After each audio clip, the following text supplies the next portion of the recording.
All right, so talking now about the last macronutrient, fats. So poor fats, they get a bad rap. And do you guys remember in the 80s and 90s when studies proved that eating fat made you fat? And so in order to fix this, they removed fat out of foods that naturally had fat. Okay, and in order for those foods to still taste really good, they added sugar, not natural sugar, but added sugar to make those foods taste better, and added sugar to keep them a little bit more addictive. And that is when we really saw the obesity number go up.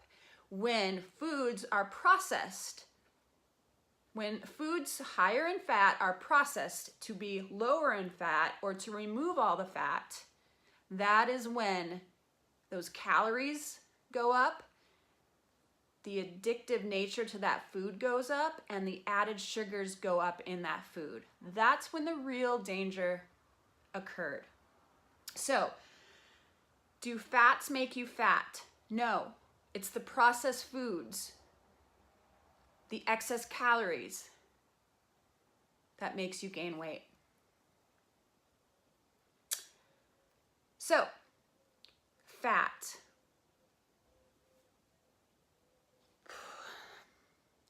Poor fat. It gets such a bad rap. When you hear the word fat, people just want to be like, ah!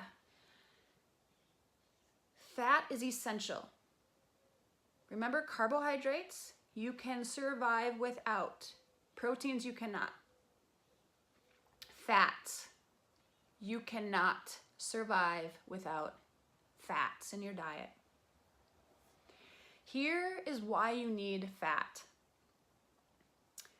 For normal growth and development, okay? So for kids to be on a low or no fat diet is very dangerous because fats are so important for normal growth and normal development. Long-term energy repair comes from fats. So our body, like repairing itself, that's what it gets from fats in our diets.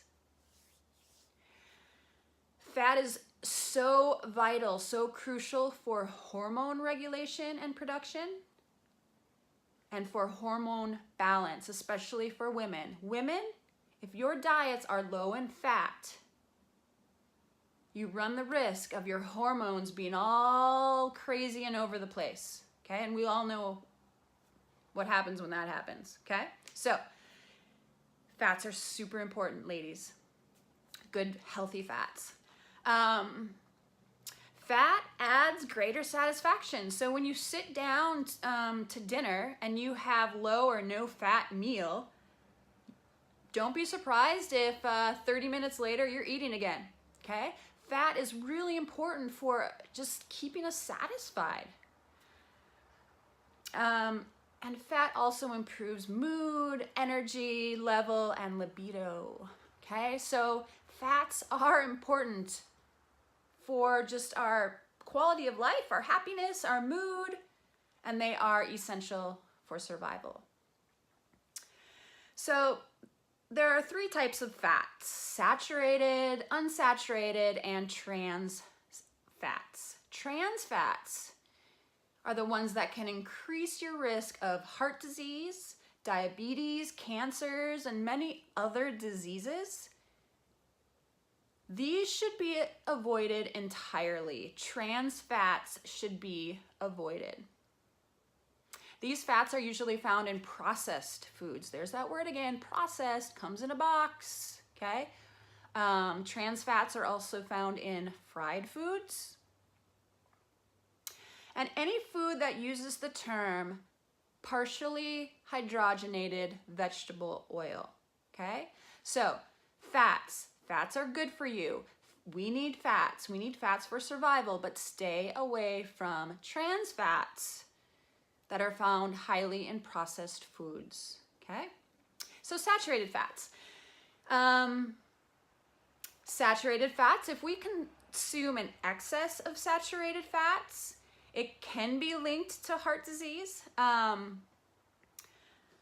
However, we do need small amounts of saturated fats. In men, this fat can maintain normal levels of testosterone.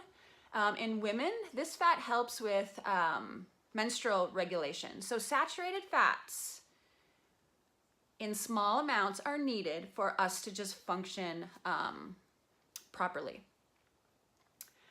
And this fat can typically be found in animal-based foods like beef and dairy. And that's why red meat isn't bad, but red meat 3 to 5 times a week can be for your heart health, okay? And dairy as well. So keep these in moderation, yet if you enjoy these foods, they have a very important purpose in your diet. All right, so lastly, unsaturated fats. These are the best fats and are found in olive oil, coconut oil, nuts, avocados. These fats actually lower cardiovascular disease. They improve your cholesterol and help with brain function, okay? A great example for this is fish.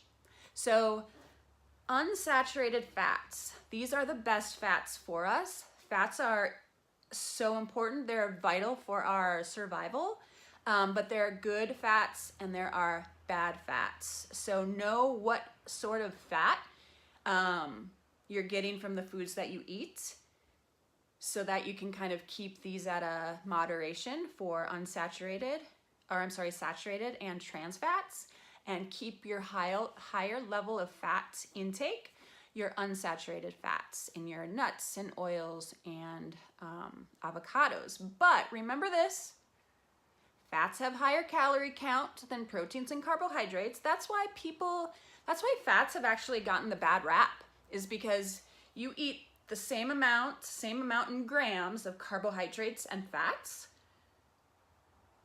Since fats have higher calorie count per 1 gram, you're gonna gain weight if you eat the same.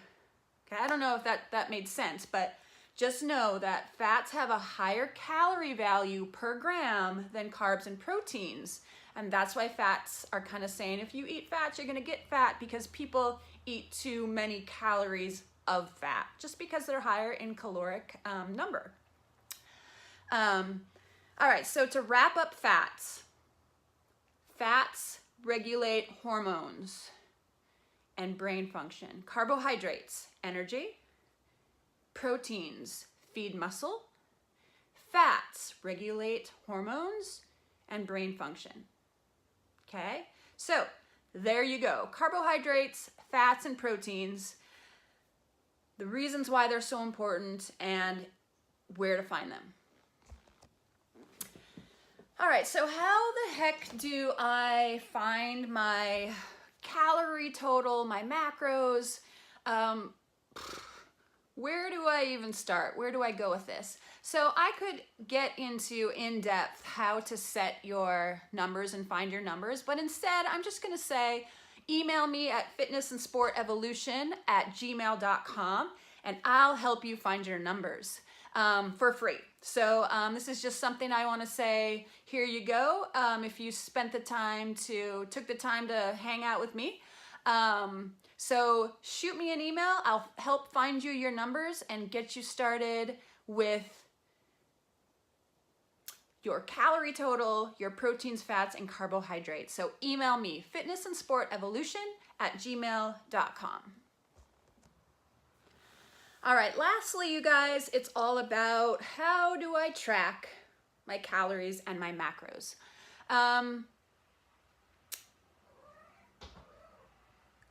Most people come to me and want to lose weight, okay? So I'm gonna talk about that mostly. So losing weight.